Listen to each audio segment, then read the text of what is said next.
हाँ तो भाइयों और बहनों, जरा तालियां बजाइए, क्योंकि अमेरिका के राष्ट्रपति डोनाल्ड ट्रंप, वही जो मोदी जी के परम मित्र हैं, वही जो भूरे बाल वाले हैं, उन्होंने भारत को विशेष मित्र समझते हुए 25% टैरिफ को डबल करके 50% कर दिया है। और दवाइयों पर तो जनाब सीधे 250% टैरिफ की धमकी दे दी है।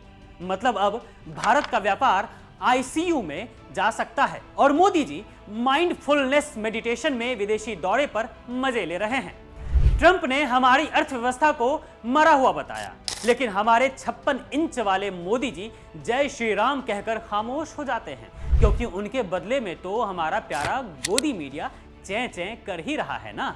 तो किस चीज की दिक्कत है?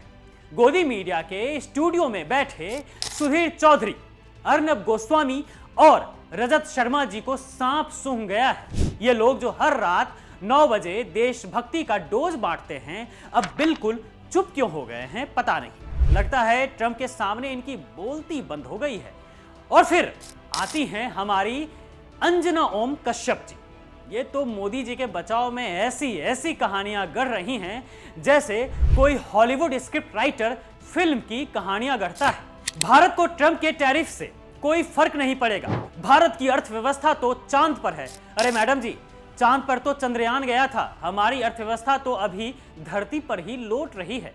ये गोदी मीडिया वाले दिन रात मोदी जी चिल्लाते रहते हैं, लेकिन जब ट्रंप भारत की अर्थव्यवस्था को मृत अर्थव्यवस्था कहकर तमाचा मारते हैं, तब इनके माइक की बैटरी खत्म हो जाती है, कुछ बोल नहीं पाते हैं।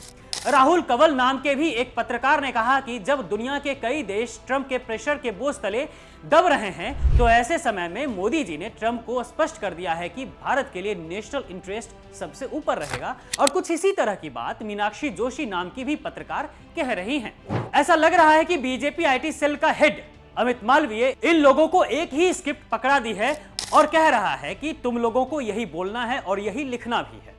मतलब ये लोग ट्रंप के टैरिफ को ऐसे कवर कर रहे हैं जैसे कोई मौसम का अपडेट दे रहा हो। हाँ, आज थोड़ा टैरिफ बढ़ गया, लेकिन घबराइए मत, मोदी जी सब संभाल लेंगे। अरे भाई, संभाल लेंगे तो संभाले ना।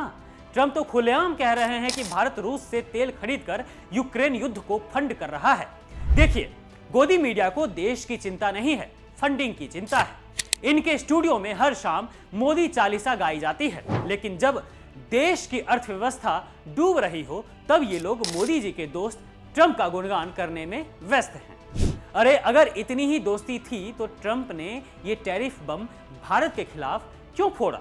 और मोदी जी, आप तो हाउडी मोदी और नमस्ते ट्रंप के गले मिल रहे थे। अब क्या हुआ?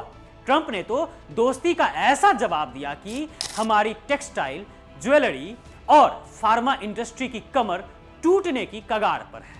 सच कहूं तो ये टैरिफ सिर्फ टैक्स नहीं, ये हमारी मेहनत, हमारे निर्यात, हमारे कारोबार पर हमला है। लेकिन गोदी मीडिया को क्या? इनका तो बस एक ही मंत्र है, मोदी जी सही बाकी सब गलत। राहुल गांधी ने इसे आर्थिक ब्लैकमेल कहा। निक्की हेली तक ने ट्रंप को लताड़ा कि भारत को चीन की तरह ट्रीट मत करो। लेकिन हमारे गोदी पत्रकार, वो तो बस मोदी जी आप महान की रट लगाए बैठे हैं। मतलब बाहर वाले तो भारत के पक्ष में हैं, लेकिन हमारे गोदी मीडिया, उनका तो खैर छोड़ ही दीजिए। तो भाइयों और बहनों, अगली बार जब आप न्यूज चैनल देखें और कोई गोदी पत्रकार आपको बताए कि टैरिफ से कुछ नहीं होगा, तो रिमोट उठाइएगा और चैनल बदल दीजिएगा, क्योंकि इनके पास ना तो सच है ना जवाब है। और हाँ, अगर ट्रंप की धमकी सच हुई और दवाइयाँ 250% महंगी हो गई, तो गोदी मीडिया से जरूर पूछिएगा कि भाई अब कौन सी गोली खाएं, तुम ही बता दो, क्योंकि तुम ही कह रहे थे कि मोदी जी के रहते ट्रंप की टैरिफ से भारत को ज्यादा फर्क नहीं पड़ेगा।